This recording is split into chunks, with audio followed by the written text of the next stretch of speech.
Friends, my name is Ashwin channel और आप देख रहे हैं लाइव विद लिव चैनल। तो फ्रेंड्स, आज हम इस वीडियो में कार्डियोमायोपैथी के बारे में देखने वाले हैं। So what is cardiomyopathy? Cardiomyopathy means disease of a heart muscle, but the term originally coined to restrict its usage to myocardial disease of unknown cause. In the cardiomyopathy heart जो blood pump करता है वो difficult जाता है pump करने में heart को। Okay, 3 pathophysiologic categories of the cardiomyopathy. First is dilated cardiomyopathy, second one is hypertrophic cardiomyopathy and third one is restrictive cardiomyopathy.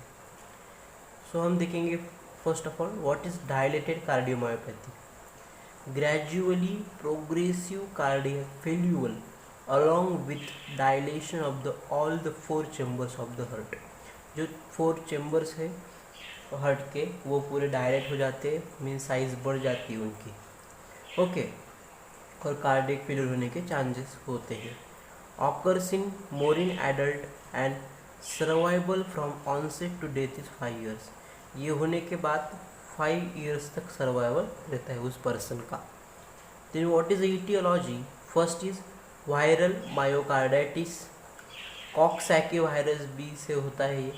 Then presence of viral nucleic acid in myocardium, first aetiologic agent. Second is toxic damage from cobalt and chemotherapy.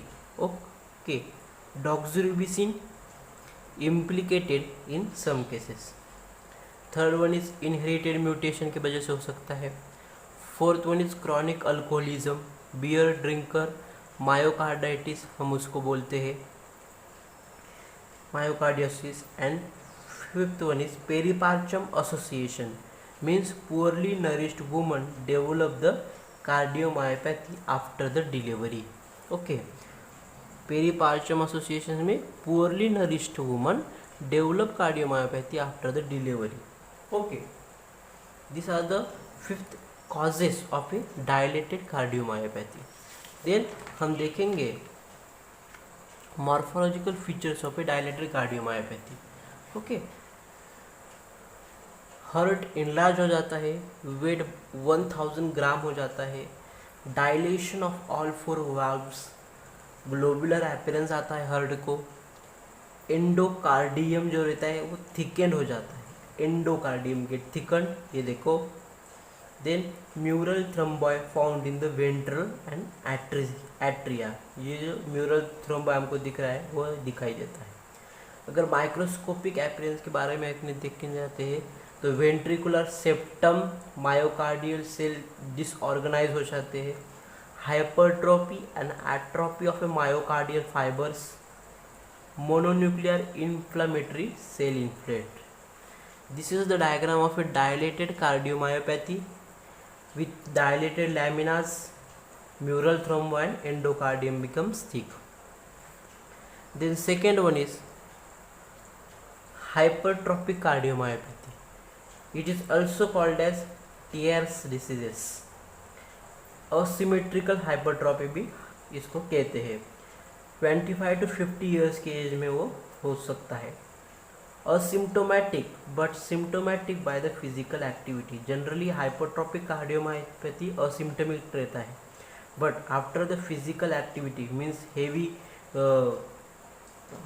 कुछ work करते हैं तो उसकी वजह से हो सकता है। देन इसके सिम्टम्स है dyspnoea, difficult in breathing, angina, pain होता है चेस्ट में, chronic heart failure. Okay, then अगर हम उसके इटियोलॉजी कॉजेस की बात करें तो autosomal dominant of the disease, inherited mutation, myocardial ischaemia और इंक्रीजेस सर्कुलेटरी कैटेकोलेमाइस, इसके वजह से ये हो सकता है।